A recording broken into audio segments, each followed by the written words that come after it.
morning. My name is Nafeesah Young, and I was asked to speak about the challenges of accomplishing your educational goals while being a young mother.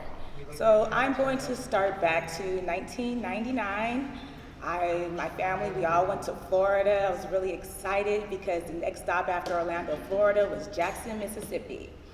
I am from San Jose, California, and I decided I wanted to go to school in Jackson, Mississippi. While I was there, I had the best time. I enjoyed my friends, enjoying myself, probably having a lot more fun than I should have. I ended up finding out that I was pregnant with my son, who's actually in the audience right now.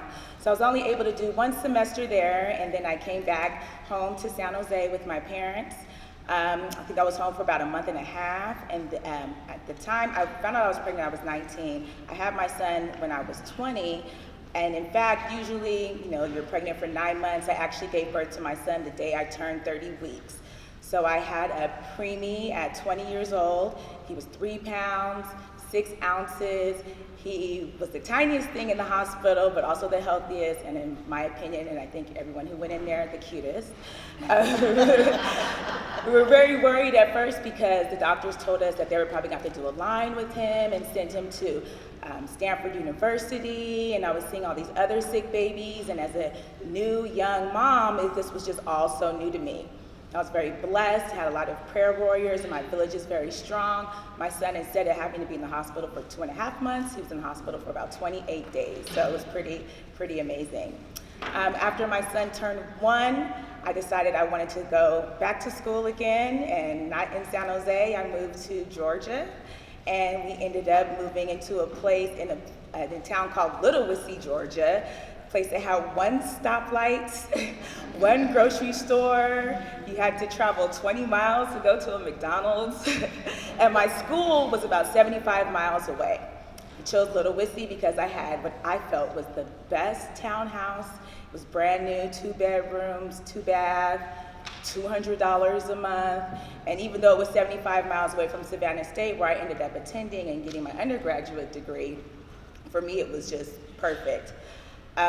So I started going to school at Savannah State. I went to classes on Tuesdays and Thursdays from about 8 in the morning to about 6 p.m. I had a great babysitter in Hinesville, Georgia, who wanted to be James's surrogate big mama, because all my family was in San Jose, and I had some family in Atlanta also. There was a time when school became challenging, just juggling the back and forth. I ended up having to take a little bit of time off, but one thing I like to tell younger people who have children, it's not about you taking the time off, it's that you went back and you finished. So I went back and I finished, and I was able to get my undergrad degree in sociology. And then my parents said, hey, we have this house in Sacramento, you need to come back. Now mind you, my parents have been trying to get me to come back to California since like day 1. My dad would call me and say stuff, my mom would call me and say stuff. I don't even know if they knew that each other were calling me trying to convince me to come back. And also every summer, my mom was a school teacher, so when school would let out, she would come to Georgia and pick up my son for the summer. So I was actually able to have some fun time, and then I would come back in August when school started again and bring him back. So when we got back to when we came to California, my parents actually have a house that's not far from here, off of Tam O'Shanter. And then I started working at a nonprofit organization, River Oaks Center for Children. I started off as a skills trainer. I moved up to a wraparound facilitator. Then I was a TBS facilitator. And then I decided I wanted to do something different. I decided to go to school again, and I got my master's degree in school psychology. And one thing, my grandmother, both of my grandparents actually, my dad is one of 9 and a twin, and my mom is the youngest of 10. And I'm actually the first of my maternal grandmother's grandchildren to get her master's degree. And my brother was shortly soon to follow, who's also here. So one of the things that I think is really important for younger mothers is you have to have a strong village.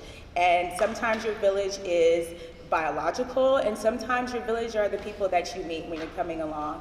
I've been very blessed. I have a very strong, big family. I hang out with my 5th and 6th cousins, so we're really strong that way, but we also have our adopted family that's also been very helpful. One thing that my parents also always taught us is OQP, which means only quality people. So you have to be around, good quality people if you want to have a good quality life. All of my friends, they all were on the same track that I was on. They wanted to do the same things that I had in my mind that I wanted to do and accomplish for myself. And so I made sure that I stayed around those people, and that keeps you out of trouble and it keeps you focused. Because really a lot of times you are associated with the company that you keep. Amen. One thing is you always have to follow your own timeline. You can't compare yourself to somebody else. Your struggle is going to be different than other people's. As long as you keep your eye on the prize, set a goal, follow that goal, and make sure it happens, doesn't matter if it takes you 5 years or 10 years, as long as you do it, it's done. The great thing about Facebook is you get to see the people that you grew up with and the things that they're accomplishing. And I have friends who are 39 and 40 years old getting their bachelor's degree, and the fact that they persevered and were able to do it, that's what's important. One thing I want to say also, of course, the importance of education. Reaching back, I think that a lot of times that even when you're a young mom and you have a lot of things that are going on in your own life, it's important to also reach back to other children and also to share your story, because a lot of times people might feel that they're stuck in one situation and they don't have to be. In 2015, I was able to purchase my first house in Lamp Park, and I never thought when I was 19, with the help of my wonderful parents, of course, but I never thought, when I was 19 that I was going to be able to get this beautiful house in this great neighborhood. It just wasn't something that I expected for myself. So another thing is dream big. Being a young mother is not the worst thing that can happen to you. It's not the hardest thing that can happen to you. As long as you're focused and you keep persevering, you can do just about anything.